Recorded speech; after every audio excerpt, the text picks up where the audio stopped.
So let's start off this video. We're looking at leadership development and how do you do that well. The foundation for leadership development, actually, there's two of them. Foundation number one is self-awareness, which is actually everybody thinks they're very self-aware, and research says that most people aren't self-aware at all. And that applies to all of us, you know, so yeah, no, you're not more special than everyone else. You probably are less self-aware than you think, but that's a video for another time. The other foundational element for leadership development is, what do leaders believe about people? It really is. It goes down to fundamentally, well, this is how we do it actually in a workshop. Toss this up on a flip chart or up on the screen and just invite people in the room to react to it. People want to do good work. What do you think? And there'll be a long pause, and then people will start reacting. Some will say, nod their head vigorously, yes, absolutely. And usually, and this kind of depends partly on industry too. Typically, crustier folks, more blue collar, will get here quicker, but somebody will end up saying something like, well, some people just want a paycheck. Other comments that typically come out are things like, well, I think maybe everybody wants to do good work, but we all have different expectations. Maybe they don't know what good work really is, or they don't have what they need. You get some people who say, oh, yeah, well, some people are just lazy. Anyway, the purpose is to actually stimulate the dialogue. The beautiful thing is that you start hearing. Your job in this part of the training is really just to facilitate. Get them to talk to each other so you get this various voices. What you're wanting to point out to them, and what you kind of bring them to is, okay, so you really have a fundamental choice. And this isn't about whether we're seeing people do good work. It really is, what do we believe about people's predisposition, how they are wired? And you either believe that everyone, and by this I mean, besides the minuscule, less than 1% of the population that really have a screw loose and shouldn't be working for anybody anywhere, but everybody else, including that guy that you're thinking of that shows up late and complains and so on and so forth. I'm saying that everyone wants to do good work, including that person, or people are wired differently. Some want to do good work. Many are there just to get a paycheck. Often hear that comment. So you kind of give people the poles and you point out to them that really, well, this is unprovable. We can't know because we can't get inside every single individual's head. So we're assuming it's based on our belief about human nature. And you get people to go, hey, so who here is going to go with me that I'm going to suggest everyone wants to do good work? And some people will. And some people will own up to, you know what, I just don't believe that. Okay, which is fine. Don't push them on this. They don't have to go where you want to go. But here's the next step. Now, let's take a pause. Put that on pause for just a minute. And let's show you a little bit of some basic information about the state of the American workforce. Okay, and you draw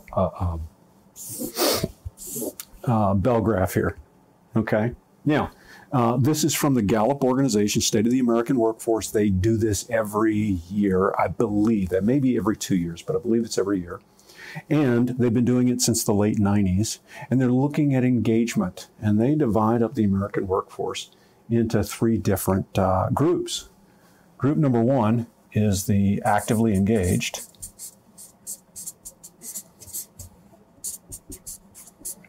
Group number two is the I believe they call it not engaged. Might be a little off on that label. Not engaged. The third group is the actively disengaged.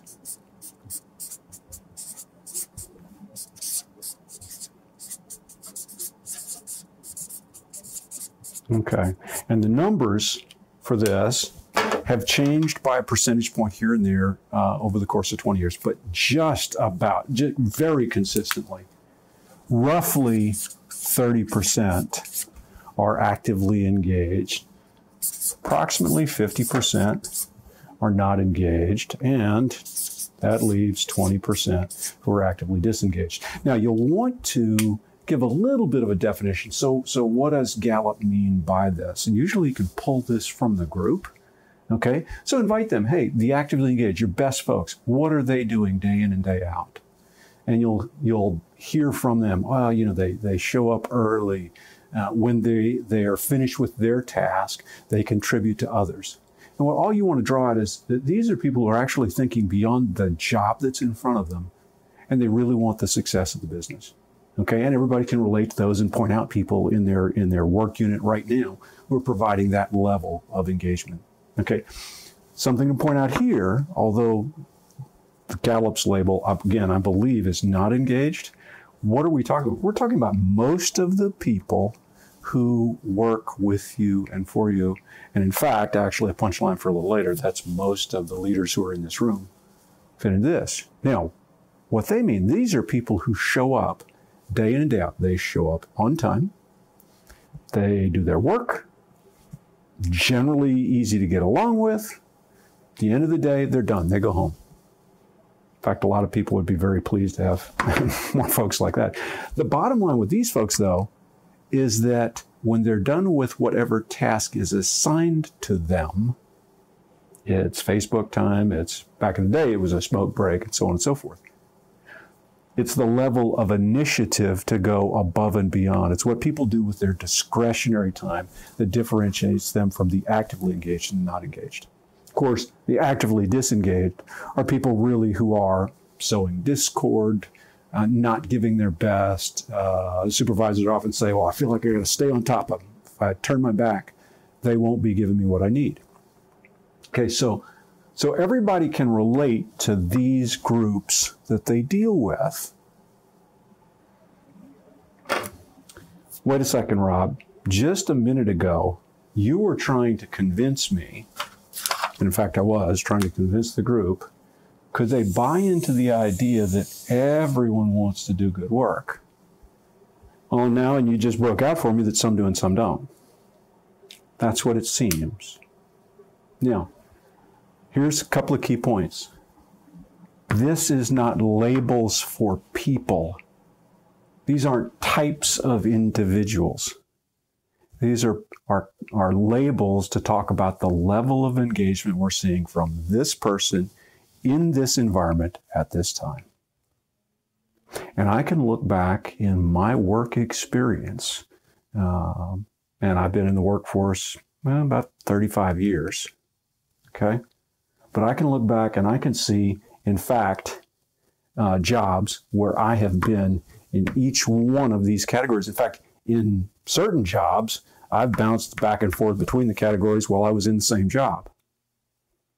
I can absolutely look at times when I worked in state government where, you know what, I showed up on time. There was never something that was on my desk that didn't get taken care of. Basically, when it was expected to be taken care of.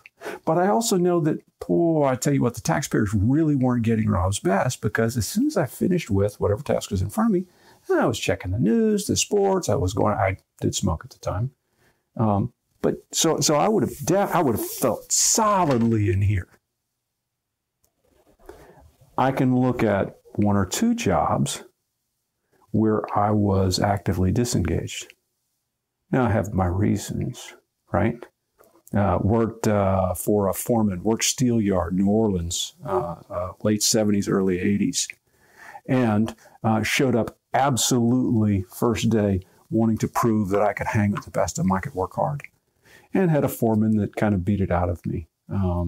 could go into a lot of details, but let's just say it was very tough to please him. So much so that after a week, he would come up, cuss me out because I'd walked under a load or done something that he didn't think was right. And I'd hustle right there. He was with me, turn around, and I'd light up a cigarette. Right? I was actively disengaged, but I didn't want to leave because I didn't have another job.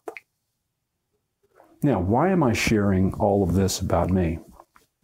Most people, if you're honest, you can look back in your own work experience and you can find where you have been in each one of these. And oh, by the way, if you don't think so, remember that self-awareness thing I was talking about just a few minutes ago? You might go back to some of your former employers and ask, okay, here's my summary or my assumption. Everybody's been in all three of these. But if you're honest, you look back, the question is, did in any of those times, was it because you did not want to do good work? And when you think about it and you put it that way, well, no. No, if I'm looking at myself in each one of those jobs, I always wanted to do good work. Well, why didn't you give best work? Why weren't you fully engaged, Rob? Well, you know what? In one case, it was a boss that just rode me like a horse. In another one, it was, well, another manager I could think of that was very difficult. Actually had some emotional issues that came out day in and day out. In another one, the state government job, it was such menial work. It was easy. And I had a lot of latitude at a time when I probably needed clearer direction. So bottom line, I could look at those and there's reasons outside of me, but I always wanted to do good work. Now, here's the back to where I started just a few minutes ago. You're facilitating this. This is something you want to actually get people in. And although it seems like I'm taking a lot of time, we invest a lot of dialogue in this. Because if folks learn nothing else during a leadership course, except they start thinking, you know what, maybe people really want to do good work, then they will be more effective from that point on, whether or not they learn anything else in the entire course. Because when someone comes up to them or they walk into a situation, they go, wow, Joe's on Facebook. If they'll pause and they'll say to themselves, wait a second, Joe wants to do good work, and they'll say that to themselves just silently, back of their head, the very next thing that comes out of their mouth is going to be much more likely to be the kind of direction, question, support that will actually enable Joe to do the good work that we want him to do. I invite your questions, your comments, your thoughts below. If you take anything from this, first of all, this is a great discussion to have as part of your leadership development curriculum.